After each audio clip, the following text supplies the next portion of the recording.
সংক্ষিপ্ত জুমার খুতবায় সংক্ষিপ্তভাবে কিয়ামত এর সংক্ষিপ্ত বর্ণনা এবং কিয়ামতের মাঠের বিশেষ কিছু মুহূর্ত আপনাদের সামনে আলোচনা করব ইনশাআল্লাহুল আজিজ। ওমা তৌফিক ইল্লা বিল্লাহ। সম্মানিত উপস্থিতি, আল্লাহ রাব্বুল আলামিন এই পৃথিবীকে সৃষ্টি করেছেন, এই পৃথিবীকে পাহাড় পর্বত ঝর্ণা গাছপালা দিয়ে সুসজ্জিত করেছেন, বিভিন্ন পশু পাখি দিয়ে আল্লাহ রাব্বুল আলামিন এই পৃথিবীকে সুসজ্জিত করেছেন। সুবহানাল্লাহ। এই পৃথিবীতে আল্লাহ রাব্বুল আলামিন সবচাইতে বেশি সাজিয়েছেন মানব জাতিকে সৃষ্টি করে পৃথিবীর মানকে আরো বাড়িয়ে দিয়েছেন। সুবহানাল্লাহ। এই পৃথিবীতে আল্লাহ রাব্বুল আলামিন অসংখ্য সৃষ্টিজীবকে তিনি সৃষ্টি করেছেন। এর মধ্যে শুধু মানব জাতিকে আল্লাহ রাব্বুল আলামিন সৃষ্টি করে সৃষ্টির শ্রেষ্ঠ জীব হিসেবে মর্যাদা দিয়েছেন, মানুষকে শ্রেষ্ঠত্ব দিয়েছেন। সুবহানাল্লাহ। এই সুন্দর সুসজ্জিত পৃথিবী আজকে দেখছি আমরা, এই পৃথিবীকে আল্লাহ রাব্বুল আলামিন একদিন ধ্বংস করে দিবেন, যার নাম হচ্ছে কিয়ামত। এইটা অবশ্যই সংগঠিত হবে, এখানে সন্দেহের কোনো সুযোগ নাই। দেখেন, পবিত্র কোরআনের ২ নম্বর সূরা সূরাতুল বাকারা, আল্লাহ বলছেন সর্বপ্রথম মানুষকে যে নির্দেশনাটা দিচ্ছেন, আল্লাযীনা ইউমিনুনা বিল গায়ব, অদৃশ্যের উপরে যারা ঈমান আনবে। সর্বপ্রথম আলিফ লাম মিম যালিকাল কিতাবু লা রাইবা ফীহি হুদাল লিল মুত্তাকিন। এটা এমন একটা কিতাব যাতে সন্দেহের কোনো সুযোগ নাই। এরপর আল্লাহ বলছেন আল্লাযীনা ইউমিনুনা বিল গায়ব, যারা অদৃশ্যের উপর ঈমান আনবে। আরো কয়েকটা কর্মের কথা বলেছেন, লাস্টে বলছেন উলাইকা হুমুল মুফলিহুন, এরাই হচ্ছে সফল কাম, এরাই হবে সফল, এরাই হবে আনন্দিত। অদৃশ্যের প্রতি ঈমান, যার ভিতরে ঈমান আছে অদৃশ্যের উপরে, সে কখনোই প্রকাশ্য কোন অন্যায় করতে পারে না। অদৃশ্য উপরে ঈমান থাকলে গোপনেও কোনোদিন কোন অন্যায় করার সুযোগ নাই। তার মানে অদৃশ্যটা কি? আল্লাহ রাব্বুল আলামিন আছেন, এটা আমরা বিশ্বাস করি, তাকে আমরা দেখি নাই। অদৃশ্য তিনি আমাদের সামনে, কি তাই না? এইটা হচ্ছে অদৃশ্যের উপর ঈমান। নবী মুহাম্মদ সাল্লাল্লাহু আলাইহি সাল্লাম 1450 বছর পূর্বে এসেছিলেন, আজকে তিনি নাই, তিনি আজকে আমাদের সামনে অদৃশ্য, তার উপর ঈমান আনতে হবে। কবর আমাদের জন্য অদৃশ্য, কি হয় ভিতরে জানি না, হাদিসে কোরআনে পড়ি যতটুকু এতটুকুই। এর জন্য কবরের উপর ঈমান আনতে হবে, যে কবরে হিসাব নেওয়া হবে, শাস্তি হবে, এটা হচ্ছে অদৃশ্য, এর উপর ঈমান আনতে হবে। আর একটা বিষয় কি, কিয়ামত হবে সংগঠিত। পৃথিবী ধ্বংসের পরে কখন হবে আল্লাহ ভালো জানে, এটা আমাদের জন্য অদৃশ্য। এর উপরে যদি কারো ঈমান থাকে, আমার একদিন হিসাব হবে।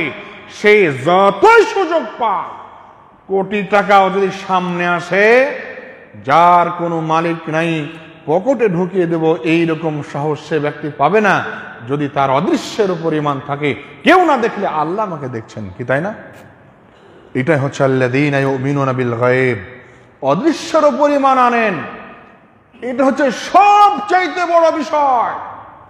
পৃথিবীতে যত অন্যায় আছে, সমস্ত অন্যায় দূর হবে একটা মাত্র ঈমান আনলে, অদৃশ্যের উপরে কোনো ব্যক্তি যদি ঈমান আনে। সম্মানিত উপস্থিতি, আলোচনার বিষয়বস্তু কিয়ামত। কিয়ামত আমাদের জন্য অদৃশ্য, কিয়ামত সংঘটিত হবেই।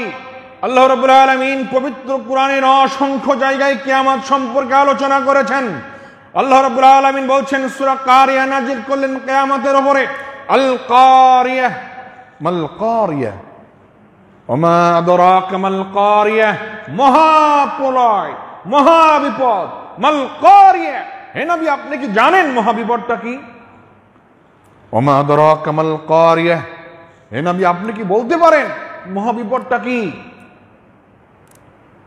ইয়াউমা ইয়াকুনুন নাসু কাল ফারাশিল মাবথুস, মহাবিপদটা হচ্ছে সেইটাই যেই দিন মানুষ পোকার মতো, কীট পতঙ্গের মতো লাফাতে থাকবে। কীট পতঙ্গের মতো মানুষ লাফাতে থাকবে, ছুটতে থাকবে। এইটা হচ্ছে কিয়ামতের দিনের ঘটনা। ওইটা হচ্ছে মহাবিপদ। সন্ধ্যার সময় লাইট দিলে, বর্ষার সময় বিশেষ করে শীতের সময়ও দেখা যায় অসংখ্য পোকা লাফায় লাইটের পরে। কিয়ামতের দিনে মানুষ এইরকম লাফাতে থাকবে। এইটা হচ্ছে কিয়ামত। ইয়াউমা ইয়াকুনুন নাসু কাল ফারাশিল মাবসুস ওয়া তাকুনুল জিবালু কালহিনিল মানফুশ, সেই দিন বড় বড় পাহাড়, যত পাহাড় পৃথিবীতে রয়েছে সব পাহাড়গুলি তুলার মতো উঠতে থাকবে। এইটা হচ্ছে কিয়ামতের দিন। যারা বান্দরবন গিয়েছেন, রাঙ্গামাটি খাগড়াছড়ি গিয়েছেন, সিলেটে গিয়েছেন, পাহাড়গুলো দেখেছেন, এর চাইতে অনেক বড় পাহাড় আছে ইন্ডিয়াতে, অনেক বড় বড়। নেপালে অনেক বড় বড় পাহাড় আছে।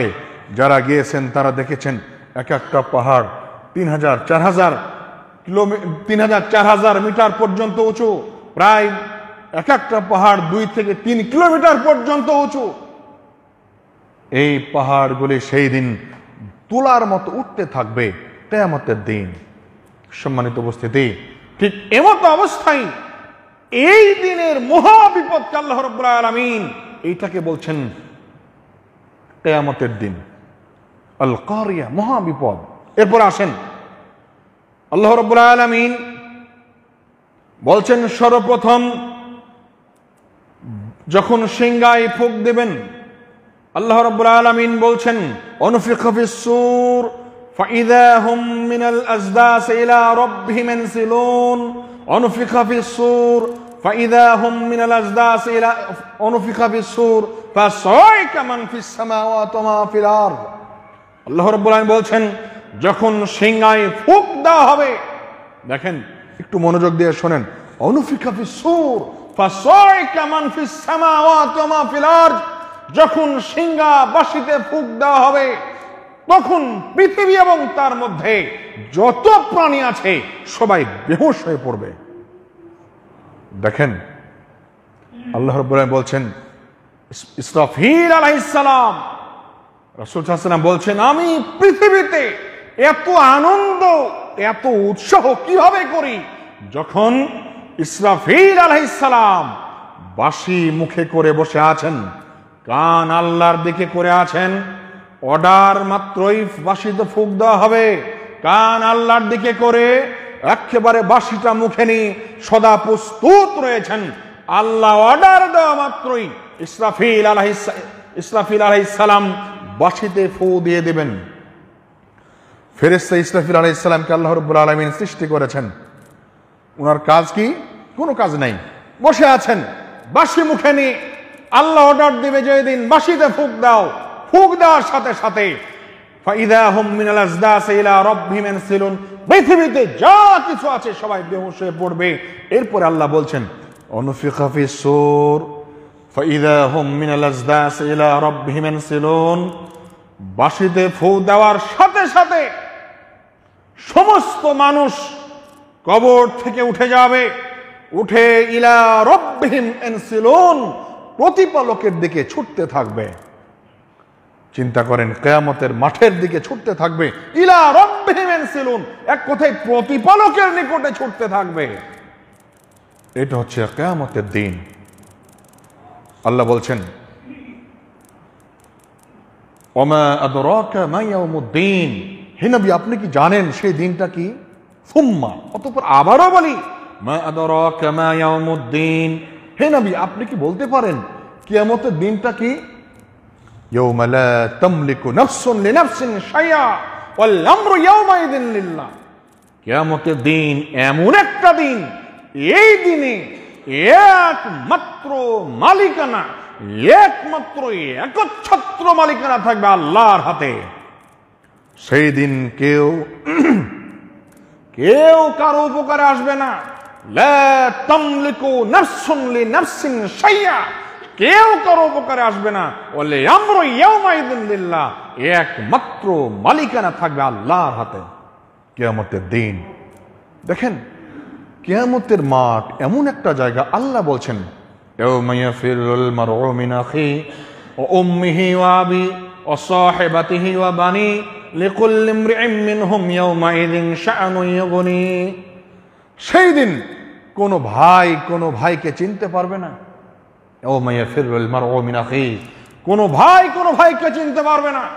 আজকে আপন 3 ভাই 4 ভাই 5 ভাই 2 ভাই, কোন গ্রামের মানুষ যদি, মহল্লার মানুষ কোন ভাইকে কোন রকম আঘাত করে, অপমান করে বা মারে, আপন ভাই সহ্য করতে পারে না, তাকেও এসে তার উপরে আঘাত করে, তার উপরেও মারে, তাকেও চেষ্টা করে শাস্তি দেওয়া।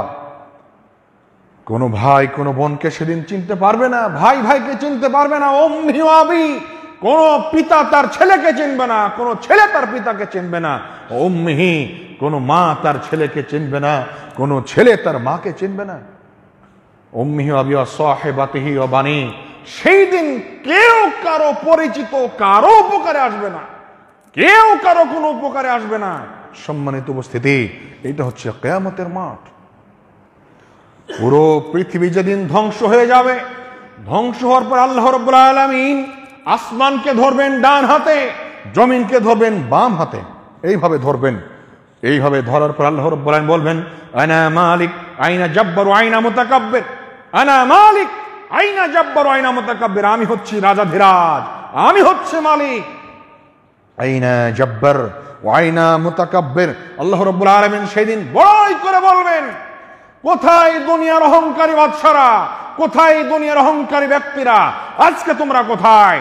যারা পৃথিবীতে অহংকার করে চলেছ, যারা পৃথিবীতে অহংকার করে মানুষের উপর অন্যায় করেছ, যারা পৃথিবীতে চিরস্থায়ী মনে করে আমাকে চিনো নাই, আজকে তোমরা কোথায়? সেই দিন মানুষকে আল্লাহ রাব্বুল আলামিন অপমান করবেন। আইনা জাব্বার আইনা মুতাকাব্বির, আইনা জাব্বার আইনা মুতাকাব্বির, আমি মালিক, তোমরা আজ কোথায়? সেই দিন মানুষ শুধু দেখবে, করার কিছু থাকবে না। অতএব পৃথিবীটা সামান্য ক্ষণিকের। সম্মানিত উপস্থিতি, একটু পরকালের উপর ঈমান আনি, পরকালের হিসাব নিকাশের উপর লক্ষ্য করে সামনের দিনগুলোকে পরিচালনা করার চেষ্টা করি। আল্লাহ রাব্বুল আলামিন তৌফিক দান করুন, আমিন। সম্মানিত উপস্থিতি, আল্লাহ রাব্বুল আলামিন কিয়ামতের মাঠ বিচার ফয়সালা শুরু করেছেন। আমি আপনাদের সামনে সংক্ষিপ্তভাবে কিয়ামতের মাঠের গুরুত্বপূর্ণ কয়েকটা বিষয় বলবো ইনশাআল্লাহ, যেগুলো আমাদের জানা দরকার। বিচার শুরু করেছেন। ঠিক এমত অবস্থায় একদিন রাসূল সাল্লাল্লাহু আলাইহি ওয়াসাল্লাম সাহাবীদের সামনে হেসে উঠলেন। আনাস রাদিয়াল্লাহু তাআলা আনহু বলছেন, একদিন আমরা রাসূল সাল্লাল্লাহু আলাইহি ওয়াসাল্লামের সঙ্গে বসেছিলাম। ঠিক এমত অবস্থায় রাসূল সাল্লাল্লাহু আলাইহি ওয়াসাল্লাম হেসে উঠলেন। এবার রাসূল সাল্লাল্লাহু আলাইহি ওয়াসাল্লাম আমাদেরকে জিজ্ঞাসা করছেন, তোমরা কি জানো আমি কেন হাসলাম? আল্লাহ রাসূল সাল্লাল্লাহু আলাইহি ওয়াসাল্লাম সাহাবীদেরকে বলছেন, সাহাবীরা তোমরা কি বলতে পারো আমি কেন হাসলাম? এবার সাহাবীরা বলছেন, আল্লাহ তার রাসূল ভালো জানেন। রাসূল সাল্লাল্লাহু আলাইহি ওয়াসাল্লাম বলছেন, আমি হেসে উঠলাম এই কারণে যে কিয়ামতের মাঠে এক শ্রেণীর মানুষ আল্লাহর সঙ্গে তর্কে লিপ্ত হবে। নাউযুবিল্লাহ। কিয়ামতের মাঠে এক শ্রেণীর মানুষ আল্লাহর সঙ্গে তর্ক করবে, বাক বিতণ্ডতায় লিপ্ত হবে। এইটা মনে করে আমি হেসে উঠলাম। কেমন? আল্লাহ রাব্বুল আলামিন মানুষের সামনে যখন পাপের খাতা খুলে দেবে, মানুষ সেটাকে বিশ্বাস করবে না, আল্লাহর সঙ্গে তর্ক করবে না, এটা আমি করিনি। আল্লাহ রাব্বুল আলামিন এবার বলছেন সূরা ইয়াসিন, আল ইয়াওমা নাখতিমু আলা আফওয়াহিহিম ওয়া তুকাল্লিমুনা আইদিহিম ওয়া তাশহাদু আরজুলুহুম বিমা কানু ইয়াকসিবুন। যখন মানুষ তর্ক করবে, তখন মানুষ বলবে আমি আমার নিজের সাক্ষীর জন্য আমি নিজেই যথেষ্ট। আল্লাহ এবার বলবেন ঠিক আছে, এবার মুখ বন্ধ করে দিবে আল্লাহ। আল ইয়াওমা নাখতিমু আলা আফওয়াহিহিম, আজ বিচারের দিন আমি তোমার মুখ বন্ধ করে দিয়েছি। আজ বিচারের দিন আমি তোমার মুখ বন্ধ করে দেব। ওয়া তুকাল্লিমুনা আইদিহিম, তোমার হাত আমার সাথে কথা বলবে। ওয়া তাশহাদু আরজুলুহুম, তোমার পা আমাকে সাক্ষী দিবে। বিমা কানু ইয়াকসিবুন, তোমরা কেন বিষয়টা বিবেচনা করো না? তোমাদের যাবতীয় কৃতকর্ম সম্পর্কে সেই দিন তোমার হাত, তোমার পা সবকিছু আমার সামনে সাক্ষী প্রদান করবে। চিন্তা করেন, বিচারের মাঠ, কথা বলার সুযোগ পাবেন না। আল্লাহ মুখ বন্ধ করে দিবে, হাতকে প্রশ্ন করাবে, হাত তুমি এবার ঘটনা বলো। হাত বলে দেবে, আমি মসজিদের দায়িত্বে থাকা অবস্থায় এত টাকা আত্মসাৎ করেছিলাম, আমি এলাকার চেয়ারম্যান মেম্বার থাকা অবস্থায় দেশের এত টাকা আত্মসাৎ করেছিলাম, আমি অমুক ব্যক্তিকে হাতে ছুরি দিয়ে পিস্তল দিয়ে হত্যা করেছিলাম। হাত সেদিন স্পষ্ট বলে দেবে, মানুষের করার কিছু থাকবে না। পা বলে দেবে, আল্লাহ এই ব্যক্তি আমার উপরে ভর করে অমুক জায়গায় যে এই কাজ করেছে, জেনা করেছে, ব্যভিচার করেছে, চুরি করেছে, ডাকাতি করেছে, যা করবে সব কিয়ামতের মাঠে আপনার অঙ্গ প্রত্যঙ্গ আল্লাহর সামনে বলে দেবে। মানুষ রাগান্বিত হয়ে যাবে অঙ্গ প্রত্যঙ্গের উপরে। এরপর আল্লাহ রাব্বুল আলামিন বলছেন, শাহিদান আলাইহিম সামউহুম ওয়া আবসারুহুম ওয়া জুলুদুহুম বিমা কানু ইয়াকসিবুন। সেই দিন আল্লাহর সামনে মানুষের সাক্ষী দেবে, শাহিদান আলাইহিম সামউহুম, মানুষের কান সেদিন আল্লাহর সামনে কথা বলবে। সামউহুম, কান কথা বলবে। ওয়া আবসারুহুম, চক্ষু কথা বলবে। আজকে আপনার চোখ কথা বলতে পারে না, শুধুমাত্র আল্লাহ এই মুখমণ্ডলের মধ্যে, এই দুই ঠোঁটের মাঝখানে এই মুখ জিহ্বাকে কথা বলার শক্তি দিয়েছেন। কিয়ামতের মাঠে আল্লাহ রাব্বুল আলামিন আপনার পুরো অঙ্গ প্রত্যঙ্গের প্রত্যেকটা জায়গায় কথা বলার জন্য বাকশক্তি প্রদান করবেন। ওয়া আবসারুহুম, কান সেদিন কথা বলবে। ওয়া জুলুদুহুম, মানুষের শরীরের চামড়া, হাতের চামড়া হতে পারে, কপালের চামড়া হতে পারে, উরুর চামড়া, পায়ের চামড়া হতে পারে, মানুষের শরীরের চামড়া সেই দিন কথা বলবে মানুষের যাবতীয় কৃতকর্ম সম্পর্কে। আল্লাহ রাব্বুল আলামিন বলছেন, ইয়াউমা তাশআদু আলাইহিম ওয়া আলসিনাতুহুম, মানুষের জিহ্বা সেদিন কথা বলবে। আপনার মুখমণ্ডলের ভিতরে এইটা একটা বাকশক্তির স্থান, এরপরে যে জিহ্বা রয়েছে, জিহ্বা আলাদাভাবে কথা বলবে সেদিন আল্লাহর সামনে। সম্মানিত উপস্থিতি, এইটা বলছে, এইটার নাম হচ্ছে অবিচ্ছেদ্য সাক্ষী। কিয়ামতের মাঠে মানুষের জন্য সবচাইতে বিপজ্জনক পরিস্থিতি হচ্ছে এই অবিচ্ছেদ্য সাক্ষী। এইখান থেকে সাবধান থাকুন। অন্যায় করেন, কিন্তু অন্যায় থেকে বাঁচতে চাইলে অন্যায় করেন, কিন্তু যদি জাহান্নামের শাস্তি থেকে বাঁচতে চান তাহলে পরে একটু হাতকে না জানি অন্যায় করার চেষ্টা করেন। কি পারা যাবে না? পারা যাবে না? চুরি করেন, কিন্তু হাতকে জানাতে দেন না, হাতকে দেখতে দেন না, হাতকে এইভাবে রাখেন। কি পারা যাবে? দুই হাত আটকিয়ে রাখবেন। চুরি করেন, চোখটাকে বন্ধ রাখবেন। কি এটা পারা যাবে না? চামড়াগুলো ঢেকে রাখবেন, চামড়া যেন দেখতে না পাই। কানে তুলা দিয়ে রাখবেন, কান যেন শুনতে না পাই। সম্ভব নয়। যদি এটা সম্ভব না হয় তাহলে চুরি ডাকাতি থেকে, যাবতীয় অন্যায় থেকে নিজেকে বিরত রাখেন। কারণ সেই দিন হাত আল্লাহর সামনে সাক্ষী দেবে, পা সাক্ষী দেবে। এরপরে মানুষ রাগান্বিত হয়ে মানুষ বলবে, লিমা শাহিদতুম আলাইনা, ইয়াকুলু লিজুলুদিহিম লিমা শাহিদতুম আলাইনা। সেই দিন মানুষ রাগান্বিত হয়ে চামড়াকে বলবে, লিমা শাহিদতুম আলাইনা, তুমি কেন আমার বিরুদ্ধে আল্লাহর সামনে সাক্ষী দিলে? সেদিন মানুষ খেপে যাবে চামড়ার উপরে, লিমা শাহিদতুম আলাইনা, তুমি কেন আমার বিরুদ্ধে কথা বললে, অথচ আমি তোমাকে ভালো রাখার জন্য বাজারের সবচেয়ে দামি সাবান কিনে তোমাকে আমি ভালো রাখতাম, ফেস ওয়াশ কিনে মুখটাকে ভালো রাখতাম, ভালো পারফিউম দিয়ে শরীরটাকে সুন্দর রাখতাম। এই কথা বলবে কিয়ামতের মাঠে, বলে কোনো কাজ হবে না। সম্মানিত উপস্থিতি, এটা কিয়ামতের মাঠের ঘটনা। মানুষের সমস্ত অঙ্গ প্রত্যঙ্গ কথা বলার শক্তি পাবে। কোন মানুষ কোনো কিছু লুকিয়ে রাখার সুযোগ পাবে না। কিয়ামতের মাঠ এমন একটা জায়গা, আল্লাহ বলে বলছেন, ইয়াউমা ইদিন তুরাদু লা তাখফা মিনকুম খাফিয়া কিয়ামতের মাঠে মানুষের কোনো কিছু গোপন থাকবে না, সব প্রকাশ করে দেওয়া হবে। ইয়াউমাইদিন তুহাদ্দিসু আখবারাহা, সেই দিন পৃথিবী এবং জমিনের মধ্যে যা কিছু থাকবে সব জমিন বের করে দেবে।